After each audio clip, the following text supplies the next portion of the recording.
the idea of ritual is inviting us back into embodied and communal experiences to honor and release grief.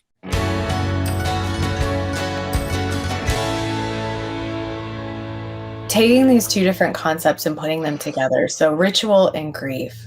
I want to start, what do we mean then by a grief ritual? What are we talking about for someone who's never heard this term before?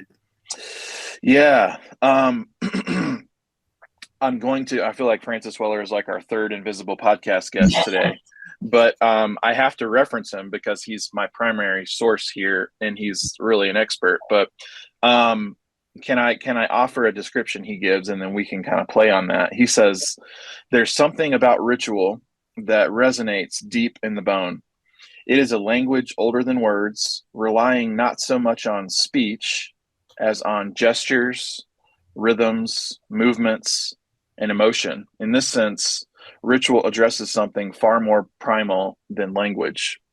So I think using that description, we can start to get a feel for sort of the basics of how to define a grief ritual. I would say in our context, a grief ritual can be a very simple practice, repeated practice that we do. It can be done in solitude. I know, this is something you and I probably do from time to time where you feel the need to sit alone for a few minutes, maybe to light a candle, to sit in quiet, perhaps to pray or to read something. That's one of the most basic forms of ritual we can practice on our own. But another example would be, the idea of, I think, in an indigenous or historical description would be like a talking circle. One of the most beautiful and basic ways we can practice ritual is for a group of people to gather together in a circle and hold one another's stories. Now, in our day, you might think, oh, so like a counseling support group, or a grief group. Yeah, that could be the case, but being intentional to gather for the purpose of holding one another's stories in safety, offering that container for grief to be witnessed. That's a beautiful and simple way that a small community or even group of friends could practice ritual. If I can offer one more example, maybe to provide some imagination, we had a dear friend.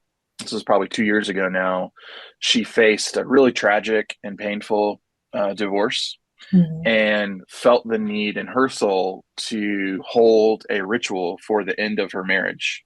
So she invited some dear friends, some ladies to meet. They met sort of in this really beautiful mountainous area here outside of Denver and held a grief ritual for the end of her marriage. And there were several components and elements to that ritual, but it was really to bear witness to the loss of her marriage and to allow some space for release and witness so that she could continue to move forward.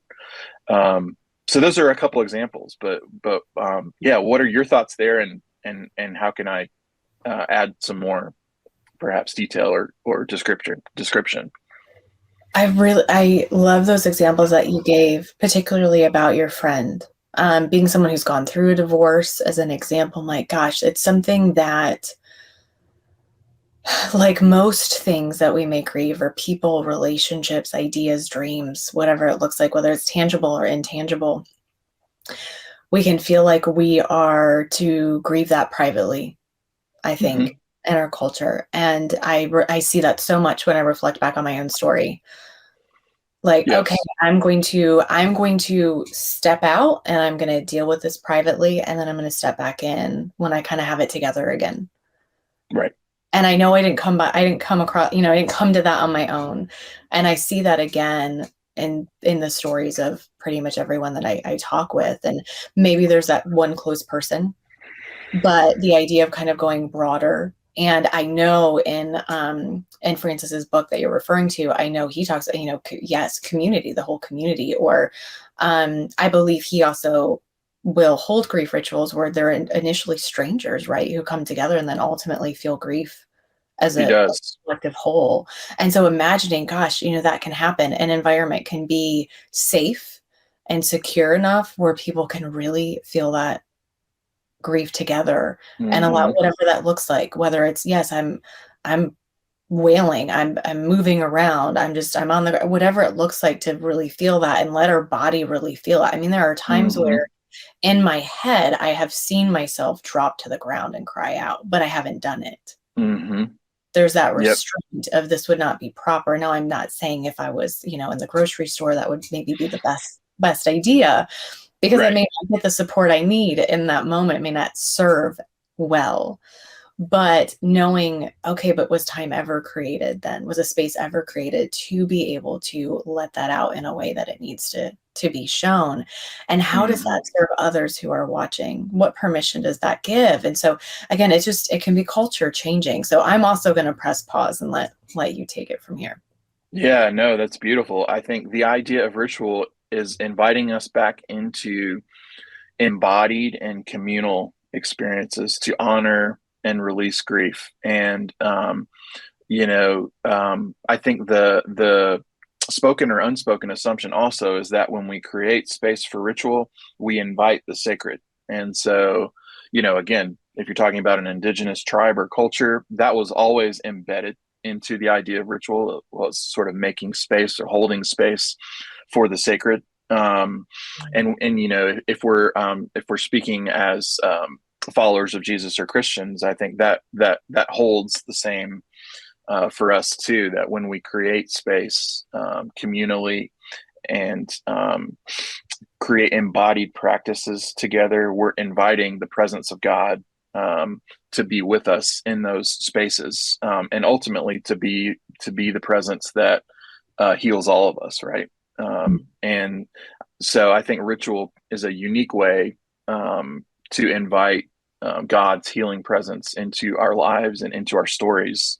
And ritual, again, it moves us out of we're a heady cerebral culture. We're also a fairly you know tight-lipped, closed-lipped, non-emotive culture, and it invites us back into get into the somatic reality of our emotions, and a healthy expression and release of emotions. And you know I'm more and more sobered by the day, because so much of this is it's just not familiar to us, is it? It's just not very familiar to us, and yet I think it's a frontier for us in the advocacy community, in the religious abuse survivor community.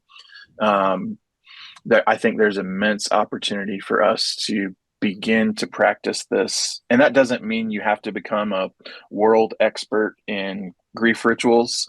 Weller says, like, every ritual should be indigenous to you and the community that you reside in. And so there's not like a playbook that we can read and say how to practice rituals, professionally or whatever. It's more like, it's more